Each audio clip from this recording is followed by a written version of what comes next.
This is NBC Nightly News, reported by Connie Chung. Good evening. Saudi Arabian negotiators today proposed a new peace plan. This after Syria rejected the 8-point plan the Jamal government had approved. The new counter-proposals emerged from talks between Saudi Foreign Minister Saud al-Faisal and Syrian President Hafez Assad. Ike Siemens has details from Damascus. The new proposals came after a meeting between the Saudi Foreign Minister and Syrian President Assad. He was upset with the first plan.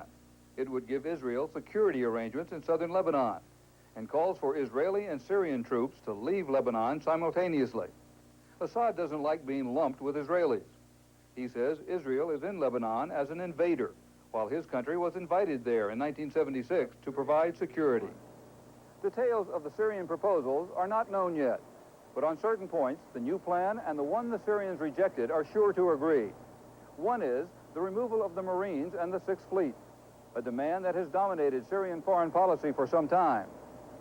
The first plan called for a government of national unity, something Syria also favors, because it would give greater influence to its Lebanese allies, the Druze and Shiite Muslims.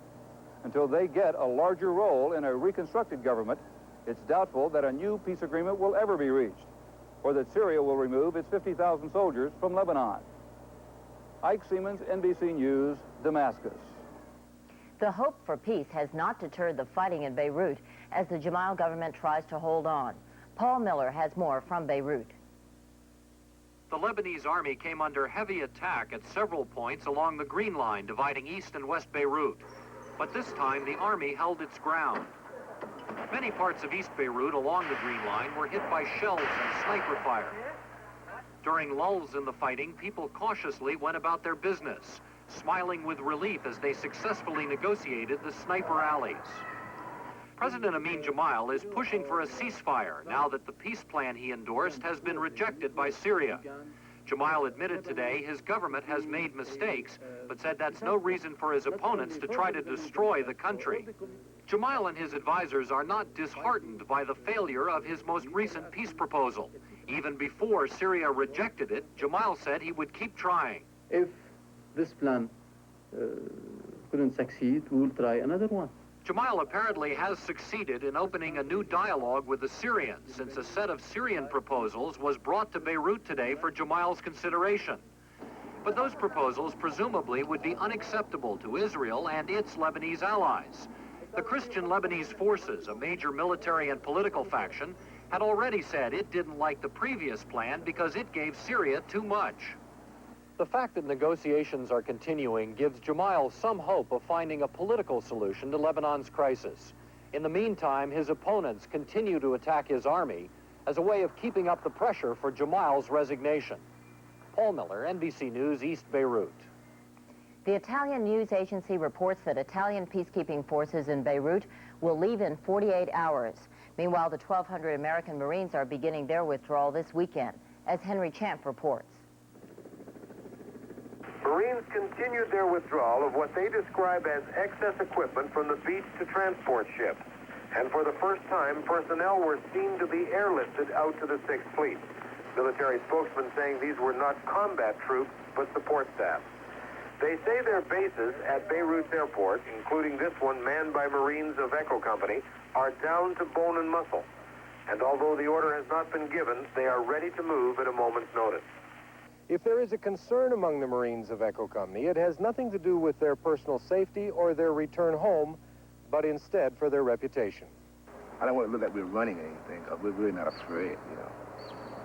As long as we leave with grace, we'll be all right. I think the American people want us out of here, but we don't want to leave something undone, unfinished.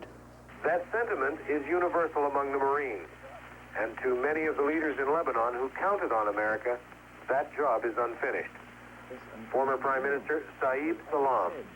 Why were the Marines brought over? The Americans had made many statements. We will back Lebanon to the full. They did nothing of the sort. They let Lebanon down now. And as the Marines prepare to leave, there is a group ominously gaining strength. Fundamentalist pro-Iran, pro-Khomeini Muslims. Today, they held special prayers honoring one of their religious leaders assassinated this week by unknown gunmen. They claim the departure of the Marines as a victory for their movement. They marched and shouted anti-Israeli, anti-American slogans, not unlike those of a few years ago in Tehran. Henry Champ, NBC News, Beirut. In the Persian Gulf War, Iraq claimed today it had dealt heavy blows to Iranian troops. Iran said today it would stop attack Iraqi cities, but would fight until final victory on all other fronts. Both sides agreed to allow a UN mission to assess damage to civilian areas. Coming up, Jim Cummins in Iowa, where a court decision means a second chance for farmers. Bob Kerr with the candidates on Secret Service protection, who gets it and why. And Keith Miller in Rome on a new contract between church and state. How do competitive air delivery services stack up? Leading services deliver a 10-pound package coast to coast for $44. With UPS Next Day Air, the same package costs $21. And if the package doesn't have overnight urgency, UPS Second Day Air costs $11.50. UPS Next Day Air and Second Day Air, from the service American business depends on. Any way you stack it, UPS saves you money from the ground up. IBM proudly introduces a bright little addition to the family. Name, PC Junior. Weight, 12 pounds. Small but powerful. PC Junior. Designed by IBM to make computing easy for everyone. PC Junior comes with bright ideas, like a keyboard that doesn't need a cord. It's called the Freeboard. There are picture instructions to help you get started and special overlays to help you find the right keys. You can get easy-to-use software like a word processing program and more surprises. Games and graphics your kids won't believe, plus a starting price you won't believe. And with easy-to-add options, Junior can grow up real fast. PC Junior, the new family edition from IBM. Farmers in debt to the government and unable to pay what they owe have been given a second chance. A federal judge in Bismarck, North Dakota, ordered the government to end quick foreclosures of farmers delinquent on loans. The ruling issued late yesterday applies to farmers in 45 states. Jim Cummins tells of one in Iowa. The court ruling in North Dakota means thousands of farmers who have fallen behind in their federal mortgage payments because of hard times have been given a second chance. Federal Judge Bruce Van Sickle ordered the FMHA, Farmers Home Administration, to do more to help poor farmers defer loan payments if necessary before foreclosing on their property and driving them off the land. It could assist any farmers who are on the verge of desperation to stay on top long enough to get some good crop years and start back up. As to each one of those, I'll feel that my work is justified. The FMHA was founded during the Great Depression to lend money to struggling farmers when no one else would. Since 1937, more than $100 billion. Currently, it has 271,000 loans outstanding. About 77,000 farmers are in default, a delinquency rate of 28%. 2 years ago, a nationwide crackdown was ordered by the Reagan administration to get some of those bad loans off the books. In Iowa, one of the targets of the Get Tough policy was Gary Barrett, who raises hogs on 80 acres. He bought the land, livestock, and machinery with about $300,000 borrowed from the FMHA. His first year was a disaster. We had dry weather, we had hail, we had a windstorm. We had a place with absolutely no hog facilities whatsoever. Barrett lost money and couldn't make his loan payments. A man from the FMHA told Barrett to sell out, leave the farm. He refused, and now the federal loan agency controls almost everything he owns and earns. What did you get for your hogs yesterday, then? At one point, Barrett had to ask his parents to give him $2,000 in groceries from their general store to feed his family. His wife, Rosie, has been humiliated. When you can't feed your kids and your in-laws have to furnish the food, it's bad. Undersecretary of Agriculture Frank Naylor says the FMHA is not a welfare agency. It should function with the expectation, as with any financial institution, those loans will be repaid. But Gary Barrett and thousands of other farmers like him believe the FMHA should be more than a collection agency. Today, with the help of a federal judge, they plan to stay on their farms, plant their crops, raise their livestock, and try to pay back the money they owe to the government. Jim Cummins, NBC News, Adair County, Iowa. Secretary of Agriculture John Block did a turnabout today on one of his farm program deadlines. He had set next Friday as the final day farms could sign up for price protection for their feed grain, wheat, rice, and cotton crops. But many farmers, especially wheat farmers, demanded more time. So Block today gave them an additional 3 weeks. Coming up, Bob Kerr with the presidential candidates on how to use a Secret Service agent. Robert Young. Look closely at this yellow tablet. It's safety coded. If you have arthritis pain like Mary here, this could really help you. This is new safety coded APF, arthritis pain formula. It's safety coded aspirin. Outside, a yellow safety coating protects aspirin sensitive stomachs. Inside, maximum strength aspirin relieves minor pain for hours. So I can take aspirin without all that stomach upset. You can too, with new safety coded APF, arthritis pain formula. What would long-distance phone service be if it only served selected cities at selected hours? If there are no operator assistants, no person-to-person or collect calling? We know one thing, it wouldn't be AT&T. Calling anywhere, anytime, long-distance operators, and over a century of commitment. That's AT&T. The more you hear, the better we sound. Reach out and touch someone. Paladin presents Martha Ray and Imogene Coca, comedians, denture wearers. I got my pal Imogene to switch to something that cleans her dentures better than my Paladin. New Super Strength Paladin. It's fantastic. Look, a mean food and coffee stain. Now our new Super Strength Paladin. It has more cleaning power than ever. Gets those mean stains cleaner, even in between. So take it from the big mouth. And Imogene. New Paladin's got super strength. Gets tough stains cleaner. President Reagan today accused liberal Democrats of coddling criminals. In his radio address, the president said the Democrats are bottling up crime legislation that would restore a proper balance to law enforcement. Jesse Jackson announced today he will not go to Nicaragua. Jackson was invited along with other Democratic presidential candidates who declined. Jackson says he still hopes to visit, but for now he's too busy campaigning. Jesse Jackson is one of those candidates who receives Secret Service protection. But not all the candidates do. Some have declined, saying protection only keeps them from the people they want to meet, the voters. NBC News political correspondent Bob Kerr has been traveling with the candidates and the agents and has this report.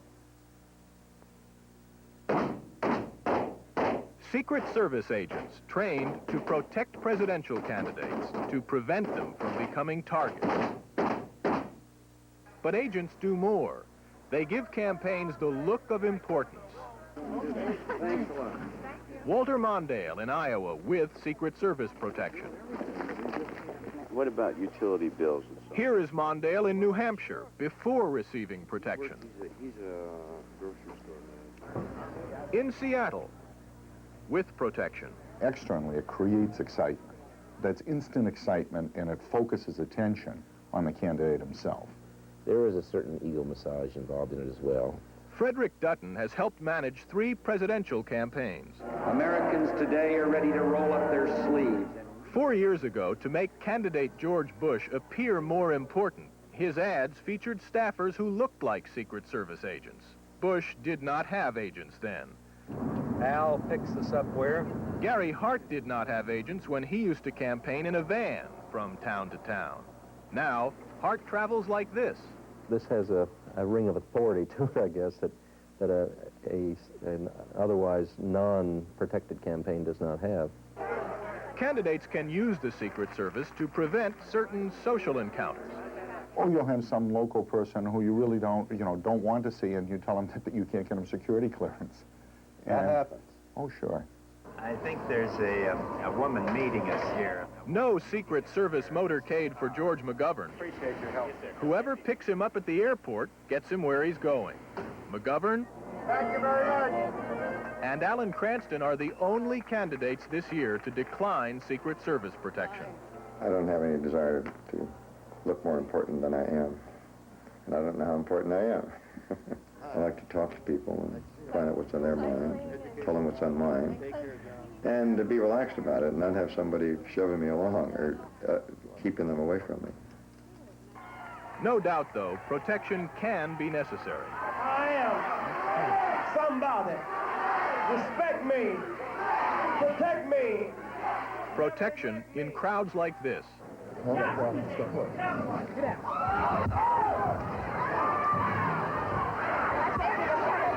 No gunman was found when Jesse Jackson had a scare a few days before announcing his candidacy. A week later, he was first in this campaign to request and receive protection. Though not always first to follow an agent's advice. In this case, to stay off the roof of a car. No. We don't want to on our car. We got too much visibility. I can't see them otherwise. Jackson got on top of the car anyway. Generally, each candidate is protected by as many as 24 agents who try to stay in the background.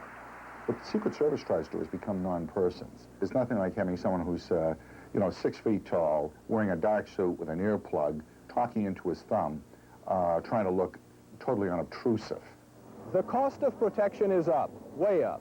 In 1972, the Secret Service spent $6 million for 13 candidates. This year, more than 4 times that amount, $27 million, is budgeted to protect up to 12 candidates. Fred Dutton cites another cost.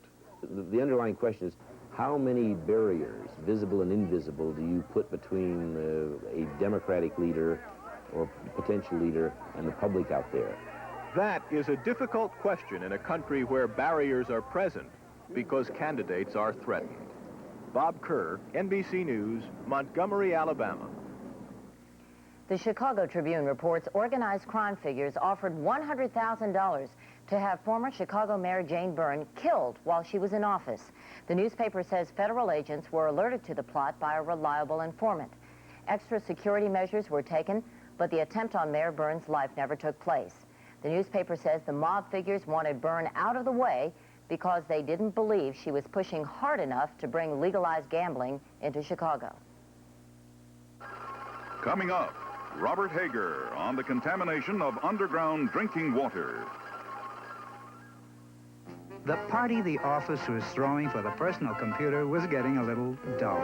It seemed compatibility was the problem, until one latecomer arrived with a stunning solution, the Sperry PC. It ran all IBM-compatible software and communicated with something a lot of people had in common, the main computer, Sperry's, IBM's, or both.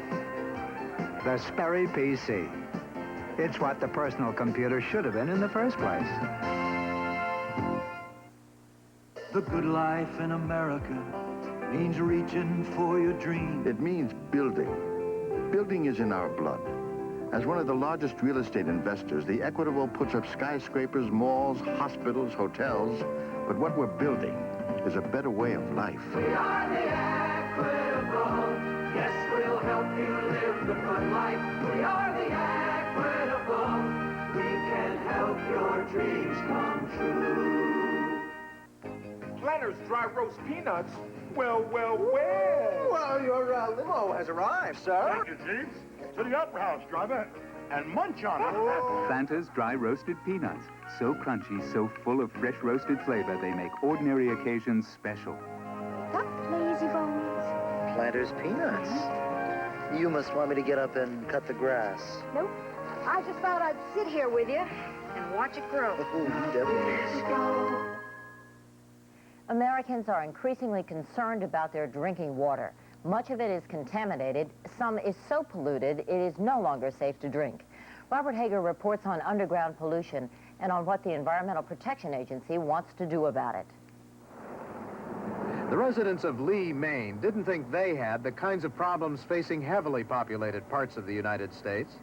But that changed quickly when they found that thousands of gallons of gasoline were leaking from an underground tank, polluting the drinking water of several wells. Raymond Hillman, age 77, has lived in Lee for over 20 years. His water was contaminated badly, and now he has to draw his water from a trough in town. But Hillman and the town of Lee are not alone in facing this growing problem. Every state in the nation has discovered drinking water supplies that have been contaminated. In Florida, Hialeah residents became alarmed when they found benzene and other dangerous solvents in their water. Officials say possibly from these storage drums left behind by a paint manufacturer, left to leak paint residue into the ground. In the Silicon Valley in California, Fairchild Corporation has already spent more than $20 million to clean up contaminated water in the San Jose system. 5,000 gallons of solvent used in making semiconductors leaked into the ground. Local residents have filed suit claiming health damage and birth defects. Nearby, IBM is extracting water to determine the extent of damage it may have caused to the municipal well water when ground tanks leaked metals and other toxic substances. Throughout the country, trucks spread salt on icy roads, and salt is now being found in municipal wells. Groundwater is drinking water for more than 50% of Americans. It's found below the ground in aquifers, layers of permeable rock, sand, or gravel. When industrial wastes, gasoline, or fertilizers seep through the soil, they can pollute the aquifers. The Environmental Protection Agency, which already has its hands full with other pollution problems, will publish a policy on groundwater this spring, saying it's basically a matter for the states to deal with. But Deputy Administrator Alvin Alm says it will propose some federal involvement. We will be dealing with linking underground storage tanks in particular. We would ban new hazardous waste sites in areas where you had great vulnerability to groundwater contamination. But that's not enough, according to the Wilderness Society's Gaylord Nelson. And unless we move effectively and rapidly, we're going to see a significant portion of the groundwater in industrial areas of this country contaminated at great expense. Those closer to the problem just want answers. In Lee, Maine, geologist Marcel Moreau. What nobody has really come up with, in my opinion, is a way to implement the solutions in a way that is fair and uniform and covers a large percentage of the facilities out there. And for families like the Hillmans, help is coming too late. They've already suffered. The gas-polluted water ruined the bathtub, toilet, and dishwasher. Clothing washed in the water turned yellow or deteriorated. Mr. Hillman's hair yellowed, and they're worried. Health-wise, we still haven't checked up. We noticed a lot of things. Our nose ran a lot. In fact, even with the filter that we now have on down summer, our eyes still water. Now they tell us, after the pumping, that they won't clear this up in 100 years. Indeed, it may be too late for a number of areas. It appears the major effort now will go toward preventing new groundwater pollution and keeping what's already polluted from spreading.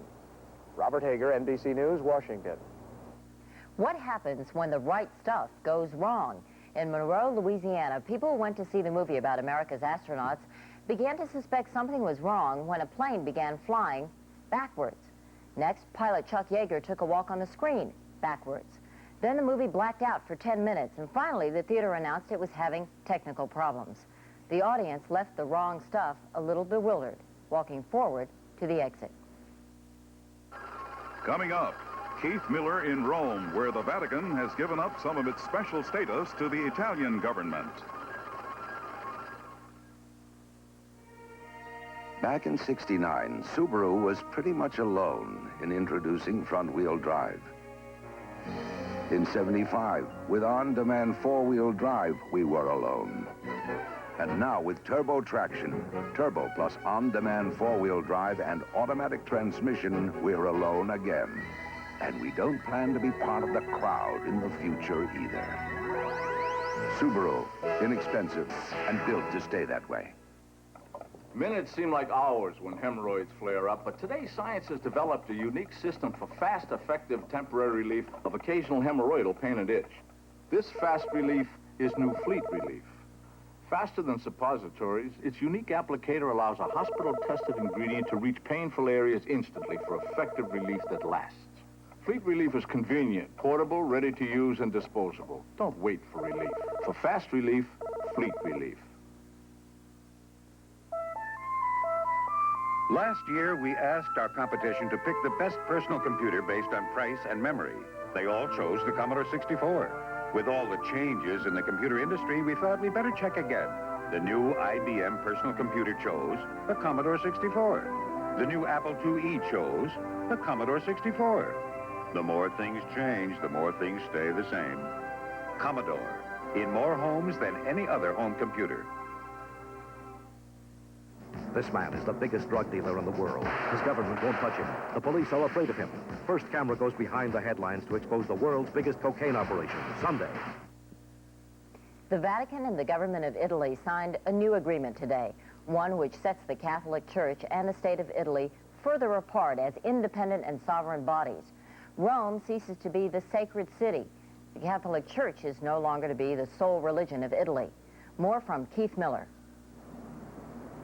Rome, with its 500 churches, has for centuries been designated the sacred city.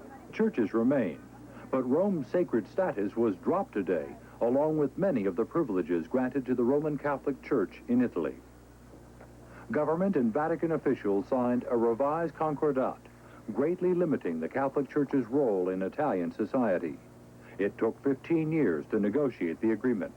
Roman Catholicism will no longer be recognized as the state religion. The Catholic Church, understandably, was not eager to sign away its special position, but the government seemed intent on yanking the Vatican into the 20th century and Italy's swing towards a more secular society. The Italians, despite Vatican objections, have already legalized divorce and abortion. And financial scandals involving the Vatican, including the disappearance of more than $1 billion, helped persuade the government to seek greater separation between church and state. One Italian official described the Vatican's financial dealings as less than divine. The Concordat was part of the 1929 Lateran Pacts that established the sovereign state of the Vatican. Its spiritual content was doubtful even then. After the signing, a pleased dictator, Mussolini, said, "The church hardly has enough land left to bury its priests." Details of today's revision are still being worked out, but it will de-emphasize the teaching of religion in school, and priests who get arrested will no longer receive special treatment. The revision, however, does not break the spiritual hold the Catholic Church has over many Italians. Pope John Paul remains a popular figure who commands attention. In one concession to the Catholic Church, the government agreed to recognize that Rome has particular significance to Roman Catholics. It seems a hollow concession to a religion that until the 19th century ruled all of Rome and much of Italy too. Keith Miller, NBC News, the Vatican. Rosalind Sumners of Washington State won a silver medal in women's figure skating in Sarajevo today. She was narrowly edged out for the gold by East German Katarina Witt. Tiffany Chin of California came in fourth. And that's our news. John Palmer will be here tomorrow night. I'm Connie Chung in New York. Thank you for joining us, and good night from all of us at NBC News.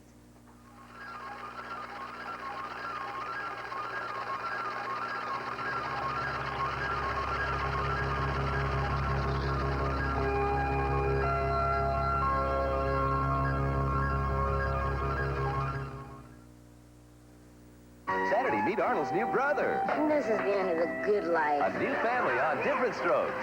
Then is Ricky a hot shot or a near miss when he goes hunting with guest star John Houseman on Silver Spoon? Then can it be motherhood for Mickey? How are you guys exchanging diapers? But who's the real daddy? We got it made Saturday. Be there.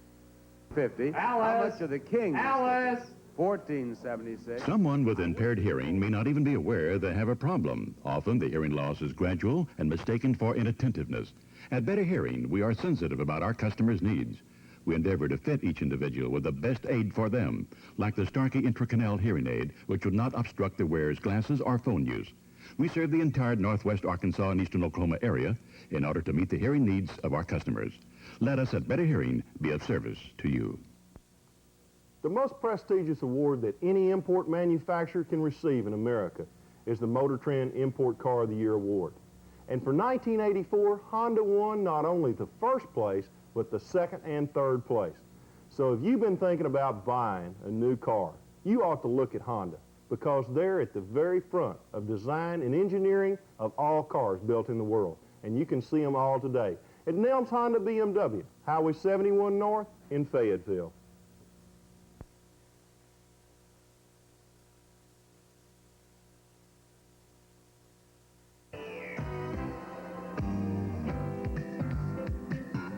There's excitement every night. Different strokes to move the world. Everybody's got a special kind of story. Everybody finds a way to shine. It don't matter that you got not a lot. So what? They'll have theirs, you'll have yours, and I'll have. Hey, Orange is smart.